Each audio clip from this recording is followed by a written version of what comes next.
Hello అండి. Welcome to Raji vlogs. నేను మీ రాజేశ్వరి. నెత్తల పేరు చెప్తే నోరూరేవాళ్ళు ఎంతమంది ఉన్నారు తెలుసా? నెత్తల్లో మనం 3 రకాలైతే ఈజీగా చేసుకోవచ్చు. ఒకటి ఫ్రై, ఒకటి ఇగురు, ఇంకోటి పులుసు. ఏదైనా సరే తినేది మాత్రం నెత్తల్లే టేస్టీగా, అవునా? ఈరోజు నేను చేయబోయే వంటకం నెత్తళ్ళు అనమాట. ఈ నెత్తల్ని నాకు మా ఫాదర్ ఇచ్చారనమాట అండి. అయితే నేను వీటిని తీసుకొచ్చిన తర్వాత శుభ్రంగా వాష్ చేసేసి, చక్కగా వాటిలో ఎలాంటి డస్ట్ పార్టికల్స్ లేకుండా క్లీన్ చేసేసి, మ్యారినేట్ చేసేసి పక్కన పెట్టేసుకొని, కొంచెం పులుసు, కొంచెం ఇగురు చేసా. ఆ ఇగురు కూడా ఎలా అనుకున్నారు? వెల్లుల్లిపాయలు నెత్తళ్ళిగురు. నెత్తళ్ళు కలగూరగంప పులుసు అంటారనమాట. అది మట్టి కుండలో పెట్టానండి. సూపర్ అంటే సూపర్ ఉన్నాయి 2 కూడా. ఫ్రై అయితే చేయలేదు. నెక్స్ట్ టైం ఖచ్చితంగా చేస్తాను. ఖచ్చితంగా వీడియో కూడా మీకు షేర్ చేస్తాను. మనం వీడియోలోకి ముందుకు వెళ్తే, నెత్తళ్ళు తింటే ఎంత హెల్త్ బెనిఫిట్స్ అండి. మైండ్ చాలా షార్ప్గా ఉంటుందంట. ఒమేగా 3 ఫ్యాటీ యాసిడ్స్ కూడా ఉంటాయి. అండ్ ఇంకో విషయం నాకేంటంటే అండి, మా చెయ్యర్ ప్రసాద్ బాబాయ్ చెప్పారు, నెత్తల్ని పెద్దవాళ్ళు, చిన్నపిల్లలైతే కాదు, చిన్నపిల్లలకైతే ఒలిచిపెట్టండి, పెద్దవాళ్ళైతే మాత్రం ఆ వెన్ను ఏదైతే ఉంటుందో దాంతో పాటే తినేస్తే వెన్నుపూసకి బలమంట. అది నేను కొత్తగా తెలుసుకున్నాను. అది మీతో కూడా షేర్ చేసుకుంటున్నాను. చిన్నపిల్లలకు మాత్రం ఒలిచే పెట్టండి.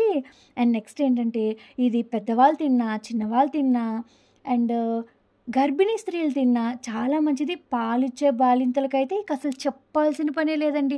పిల్లలకి పుష్టిగా పాలొచ్చేస్తాయి, ఎంకరేజ్ అయిపోతాయనే చెప్పచ్చు. అండ్ నేను ఆ! నా డెలివరీ టైంలో కూడా నేను తిన్నాను. నాకు మిల్క్ ప్రొడ్యూసింగ్ చాలా బావుంది. అది వెల్లుల్లిపాయలు వేసుకుంటే బాగా బెనిఫిట్. ఎవరికి? బాలింతలకి. అదే నార్మల్ వాళ్ళు వేసుకుంటే కూడా చాలా మంచిది. ఈ సీజన్‌లో మనం ఖచ్చితంగా ఈ వెల్లుల్లిపాయ ఇలా యాడ్ చేసుకొని తిన్నామనుకోండి, ఈ జలుబులు, దగ్గులు ఇవన్నీ కూడా మనకి బాగా రిలీఫ్ అయితే వస్తుందనే చెప్పాలి. ఎందుకంటే వెల్లుల్లిపాయ యాడ్ చేస్తున్నాం కదా మనం. అందుకని చెప్పేసి. ఇప్పుడు నేను మట్టి కుండలో చూసారా పులుసు పెట్టాను. అది ఉడుకుతూ ఉంటుంది. ఇక ఇగురుకొస్తే అండి, ఇగురుకుండే టేస్ట్ ఒక రకంగా నేను 2 రకాలు చేశానే కానీ, పులుసు కన్నా ఇగురు మాత్రం చించేసిందనే చెప్పాలండి. మీరు ఇగురు చేసుకోండి, ఫ్రై చేసుకోండి. సూపర్ టేస్టీ ఉంటుంది. కొంచెం ఆ చింతపండు, టమాటా వేసి కొంచెం రసం పెట్టుకొని వేసుకొని తింటే ఉంటుందండి. ఆ మజాయే వేరసలు. తింటుంటే మైండ్‌లో నరాలన్నీ డాన్సింగ్ అంతే. అండ్ నెక్స్ట్ ఏంటంటే, మనకి పులుసు అదిగో ఉడికిపోయింది.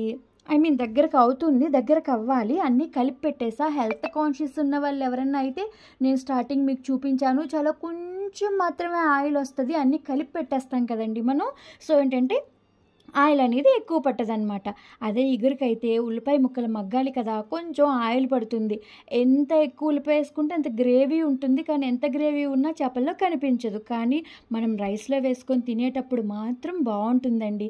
ఆ ఉల్లిపాయ ముక్కల్లో కూడా ఖచ్చితంగా ఇప్పుడు చూపిస్తున్న విధంగా వెల్లుల్లిపాయలైతే వేసుకోవాలి. చూసారా పొగలొచ్చేస్తున్నాయి. పచ్చిమిరపకాయలు వేసేసాము. మాకు కొంచెం కారం తక్కువలేండి. మాకు చిన్నపిల్లలు, పైగా మాకు పైనుంచి తింటే వేరే చోట నుంచి పొగలొచ్చేస్తా ఉంటాయి. అందుకే మేము ఉప్పులు, కారాలు కొంచెం తక్కువేలెండి. మీకు పడి తింటే తగ్గట్టుగా వేసేసుకోండి. చక్కగా చేసేసుకోండి. తినేసేయండి. శుభ్రంగా తినాలా, హెల్తీగా ఉండాలా. అంతే మరి. అస్తమానం హాస్పిటల్‌కి డబ్బులు పోస్తామా ఏంటండి తిండి తిప్పలు మానేసేసి. అవునా? ఇలాగే దొరికినయల్లా ఇల్లంపుడొస్తాయి. మార్కెట్‌లో ఉంటాయి. తెచ్చుకోవటం, వండుకోవటం, తినటం. అందుకే కదండీ మనం ఉన్నది కూడా. అంటే తిండి కోసమే బ్రతుకుతున్నామా అంటే కాదనుకోండి. కాపోతే ఓహ్! ఉన్నంతలో కడుపుకి శుభ్రంగా తినాలి కదండీ. అవునా? సోదెక్కువ చెప్తున్నానంటారా? లేదులెండి. ఫాస్ట్‌గానే వీడియోని చెప్తున్నాను. స్కిప్ చేయకుండా చూడండి. కొంచెం సబ్స్క్రైబ్ చేసుకుందురు. ఒక లైక్ కొట్టండి బాబు. మీకు నచ్చితే గనుక ఎవరు ఉంటారు కదా చాలామంది, షేర్ చేయండి మీ ఫ్రెండ్స్ అండ్ ఫ్యామిలీకి.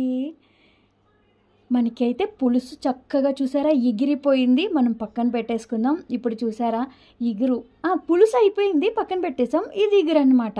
ఇగురు చూసారా ఎంత బాగుందో, అసలు ఉప్పు చూస్తే ఎంత రుచిగా ఉందోనండి. మీకు చెప్తున్నాను కదా, నాకు పులుసు కన్నా ఇగురే నచ్చింది. కానీ మా వారికి పులుసు ఉండాలని చెప్పి విడిగా ఆ మట్టి పాత్రలో పులుసు పెట్టాను. స్టవ్ ఆపేసాను, రెండింటిని పక్కన పెట్టేశాను. అదిగో చూడండి, ఇగురు మాత్రం బ్రహ్మాండంగా ఉందండి బాబు. ఎన్నిసార్లు చెప్పినా తక్కువే. కానీ చూస్తున్నారు కదా, రెడీ అయిపోయింది. ఇక మనం సర్వ్ చేసుకొని తినటమే ఆలస్యం. మా బాబాయ్ చెప్పారు కదా, ఆ ముళ్ళు కూడా నేను తింటాను. మీరు కూడా ట్రై చేయండి. పిల్లలు కాకుండా మీరు కూడా ముళ్ళుని ట్రై చేయండి. Bye bye. Thank you. Subscribe.